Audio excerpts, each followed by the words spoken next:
இப்போ மிஷின் தைக்க சொல்லித்தரேன். 30 நாளில் டெய்லரிங் எப்படி ஈஸியாக கற்றுக்கிறதுங்க மெத்தடை சொல்லித்தரேன். முதல்ல எடுத்த உடனே மிஷினில் உட்காந்துட்டு சின்ன மிஷினில் பெடல் மிஷின் இது. இந்த இடத்துல தான் பாபின் கேஸ் சுற்றுற இடம். இது வீலை ஃபஸ்ட்டு நம்ம பக்கம் ஃப்ரண்ட்டில் நம்ம பக்கம் சுற்றி விடணும். சுற்றிட்டு கால் ரெண்டையும் ஒன்றா வச்சு காலை ஃபஸ்ட்டு கீழே மடிக்கணும், அப்புறம் ஃப்ரண்ட்டில் மடிக்கணும். பேக்கு ஃப்ரண்ட்டு காலை வெறும் லேசாக வச்சு காலை ஆட்ட வேண்டியதாக வேலை. காலை அப்படி மெதுவாக அப்படியே ஆட்டணும். ஸ்டாப் பண்ணணும்னா இதை பிடிச்சி வீலை பிடிச்சிட்டா ஸ்டாப் ஆயிரும். தைக்கும்போது ஸ்டார்ட் பண்ணும்போது முன்னாடி முதல்ல நம்ம சுற்றணும். அதை சுற்றி விட்டுட்டு தான் காலை காமிக்கணும், காலை மெரிக்கணும். அது பாட்டு ஈஸியாக ஓடும். பெடல் மெரிக்கிறது முதல் நாள் எப்படின்ட்டு ரெண்டு காலையும் சமமாக வச்சுக்கணும். ரெண்டு காலையும் சமமாக அப்படி வச்சுக்கிட்டு மேலேயும் கீழேயும் போட்டால் நம்ம எதுவும் பண்ண வேண்டாம், தானே மிஷின் ஓடும். தைக்கும்போது பெடல் அவ்வளோதான், பெடல் அடிக்கிறது. இதை பின்னாடி போகாமல் ப்ராக்டிஸ் பண்ணி முதல்ல வெறும் மிஷினில் காலை மட்டும் அடித்து பார்க்கணும். காலை மட்டும் அடித்து பார்த்துட்டு ஓகே ஆன உடனே ஸ்டாப் பண்ணிடணும். இப்போ நூல் போட்டு எப்படி சொல்லித்தரதுன்னு பார்க்குறேன். நூலை ஃபஸ்ட்டு இது உள்ளே போட்டுடணும். போட்டுட்டு நூலை போட்டுட்டு பாபின் கேஸ், இது கேஸு, இது பாபின். சின்னதாக இருக்கிறது பேர் பாபின், இது கேஸு. இது உள்ள நூலை போட்டால் தான் தைக்க முடியும். ஃபஸ்ட்டு இந்த பாபினில் நூலை சுற்றிக்கணும். நூலை சுற்றுறது எப்படின்னா, ஒவ்வொரு மிஷின்லேயும் சுற்றுறதுக்குன்னு சைடில் ஒன்று வச்சுருப்பாங்க. இந்த மிஷினில் அது ரிப்பேர் ஆகி போச்சு, அதனால் நம்ம பெடலில் அப்படி வச்சு சுற்றுறோம். ஒரு குச்சியை வச்சு இப்படி ஈஸியாக சுற்றிடுறது.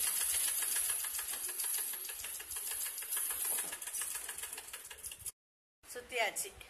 பாபின் கேஸில் இப்படி சுற்றியாச்சு. சுற்றிட்டு பாபின் கேஸில் சுற்றுற பிறகு நூல் நம்ம பக்கம் இருக்கணும். நூல் நம்ம பக்கம் இருக்கிற மாதிரி வச்சு பாபின் உள்ளே இப்படி போடணும். இது உள்ளே போட்டுட்டு சின்ன கேப் ஒன்று இருக்கும், அந்த கேப் வழியாக போட்டு இப்படி எடுக்கணும். நூலை போட்டுட்டு நூல் ஒரு விரல் நீளம் விட்டுக்கணும். இப்படி கழட்டும் போது இப்படி எடுக்கணும். மாட்டும் போது இப்படி போட்டு இதை உள்ள இப்படி அழகாக கேப்பில் போட்டு அப்படியே நம்ம பக்கம் இழுத்து பார்க்கணும். ஓகே, பாபின் கேஸில் நூல் போட்டேன். பாபின் கேஸில் நூல் சுற்றியாச்சு.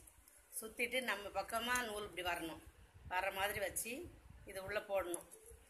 உள்ளே போட்டு இதில் ஒரு சின்ன கேப் இருக்கும், அந்த கேப் வழியாக போட்டு, கேப் தெரியுதா, அப்புறம் ஒரு சின்ன ஹோல்ஸ் இருக்கும், அது வழியாக போட்டு நூலை இப்படி இழுக்கணும். இழுத்துட்டு நூல் நம்ம பக்கம் வரும். பாபின் கேஸில் நூல் போட்டாச்சு. போட்டுட்டு இதை உள்ளே விடணும். இந்த பக்கம் ஊசியை மேலே தூக்கணும். நம்ம எப்போ பாபின் கேஸ் போடும்போதும் ஊசி கீழே இப்படி குத்திட்டு இருக்கக்கூடாது, ராங். அது இப்படி நேராக மேலே இருக்கணும். மேலே ஊசியை மேலே ஸ்ட்ரைட்டாக மேலே வச்சுட்டு இந்த பாபின் கேஸு போடுற பகுதியை ஓப்பன் பிளேட்டை திறந்துடணும். திறந்துட்டு இப்படி கீழோடி கையை போட்டு கம்பி மாதிரி ஒன்று இருக்கும் பாபின் கேஸ் போடுற இடம். அந்த கம்பி உள்ளே இந்த ஹோல்ஸ் உள்ளே விட்டு இந்த கம்பி மேலே இப்படி பொருத்தணும். இது மேலே வரணும். அதில் இப்படி எடுத்துட்டு இப்படி மாட்டுறது. சத்தம் பட்டுன்னு ஒரு சவுண்டு கேட்கும். அப்போ தான் அது கரெக்டாக பொருந்தி இருக்கிறதுக்கு அடையாளம். கழட்டும் போது இப்படி வரும், போடும்போது இப்படி. அவ்வளோதான் பாபின் கேஸ் பொருத்துகிற விதம். கழட்டுறது, மாட்டுறது. டிக்குன்னு ஒரு சவுண்டு வந்தால் கரெக்டாக பொருந்தி இருக்குன்னு அர்த்தம். பொருத்திட்டு மெதுவாக ஊசியை உள்ளே விட்டு பார்க்கணும். கரெக்டாக ஹோல்ஸ் உள்ள நேராக போதா. பாபின் கேஸ் கரெக்டு சரியாக மாட்டாட்டினா பாபின் கேஸ் கீழே விழுந்துடும்.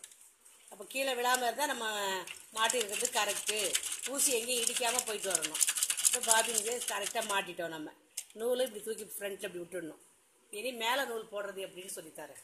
மேலே ஃபஸ்ட்டு இதில் போட்டுட்டு நூலை இப்படி எடுத்து பின்னாடி இந்த பக்கம் பேக்கில் போடணும். இங்கே போட்டுட்டு இந்த சைடில் இப்படி ஒரு சுற்று இப்படி போட்டு அப்படி போய் இப்படி வரணும். நம்ம பக்கமாக ஒரு சுற்றி இந்த ஹோல்ஸில் 4 இடத்துல போடணும்.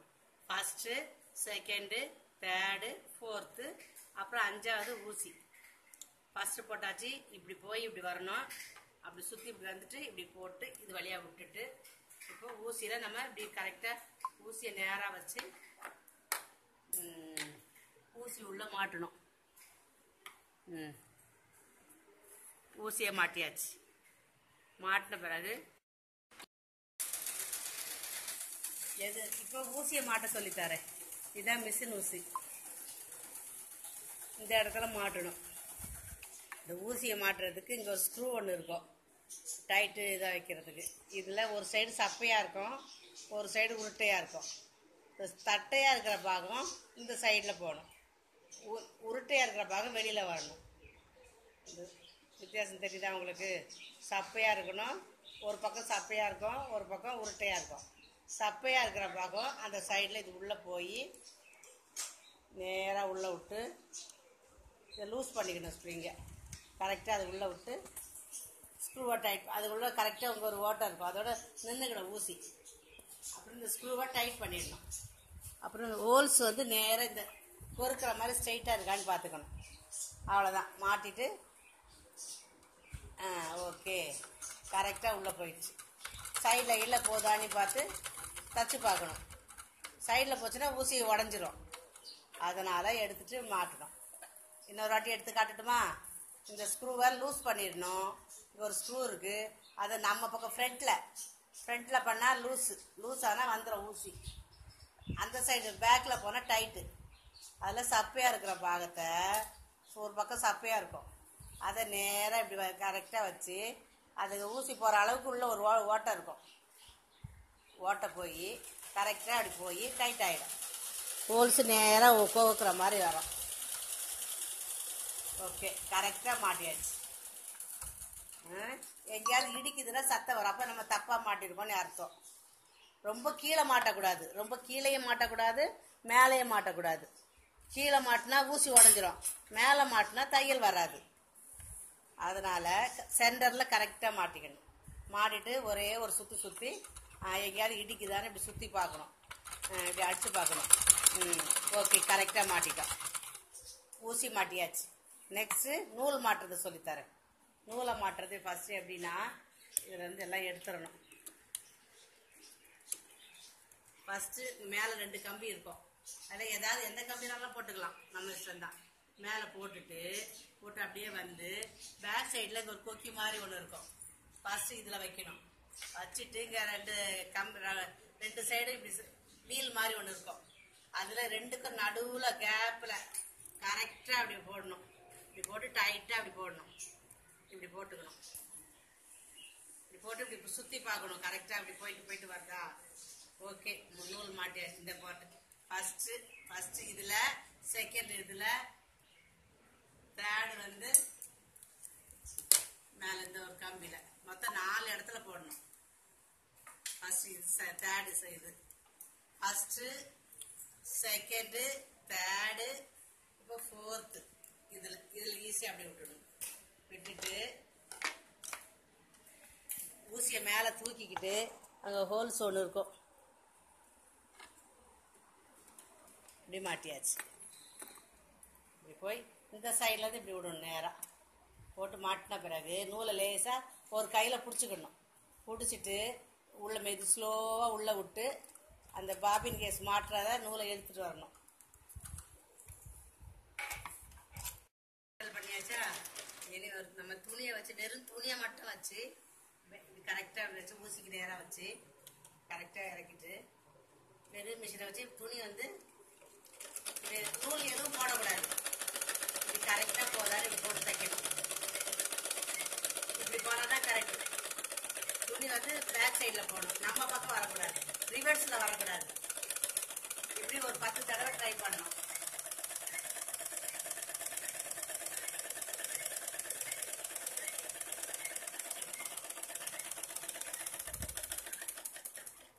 திருப்பி எடுத்து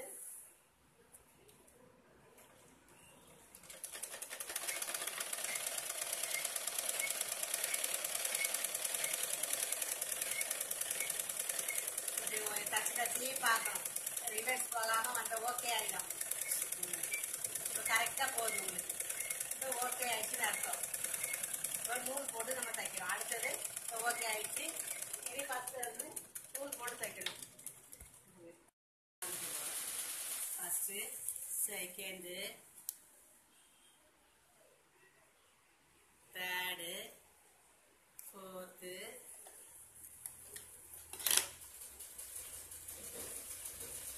ஊசியை போட்டு போட்டாச்சு. ஓகே, இப்போ அடுத்தது பாபின் கேஸில் போடுறது. ஃபஸ்ட்டு அந்த கேப்பில் போட்டு இந்த ஹோல்ஸில் வந்து ஓகே இப்படிட்டு வேண்டாம், இவ்வளோ போதும். அப்புறம் இதை எடுத்து இது உள்ளே போட்டு ஓகே இப்படி போட்டுட்டு இந்த நூல் இப்படியே இருக்கும். இதை போய் இதை எடுத்துகிட்டு வரோம். மெதுவாக ஸ்லோவாக விட்டு இது போய் இப்படி மேலே தூக்கிட்டு வரோம். 2 நூலும் வந்த உடனே தைக்க ஆரம்பிக்கணும். இது கீழ் நூல், இது மேல் நூல். 2 நூலும் வந்த உடனே இப்படி விட்டுடுறோம். விட்டுட்டு இதை மூடிடுறோம். மூடி துணியை நம்ம வச்சு கரெக்டாக வச்சு நேராக ப்ரெஸ் பண்ணிவிட்டு தைக்க ஸ்டார்ட் பண்ண போகிறோம். முதல்ல அப்படி சுற்றிட்டு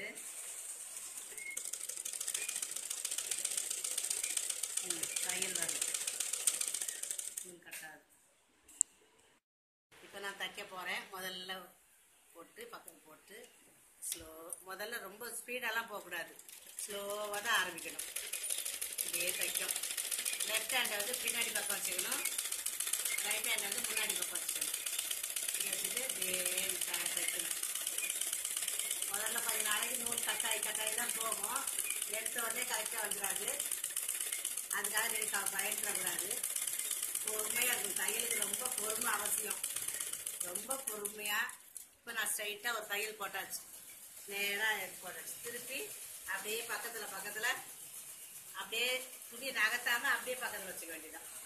இது நெக்ஸ்ட் அடுத்த தையல். இன்னைக்கு ஒரு 10 தையல் போட்டுடணும். பக்கத்தில் இதே மாதிரி ஒரு 10 தையல் போட்டுடலாம். நல்லா நீட்டாக தைக்குது, அழகாக தைக்குது, பொறுமையாக. ஒரு தையல் ஒட்டாமல் பக்கத்தில் இந்த துணி முழுக்க இன்னைக்கு போட்டுடணும். பேக்லேயும் தையல் வந்திருக்கான்னு பார்க்கணும், செக் பண்ணிக்கணும். பேக்லேயும் வந்திருக்கு, 2 பக்கமும் வந்திருக்கு தையல். அப்படியே ரிவர்ஸ் அப்படியே திருப்பி. ஓகே, இப்போ தையல் நல்லா அடித்தாச்சு.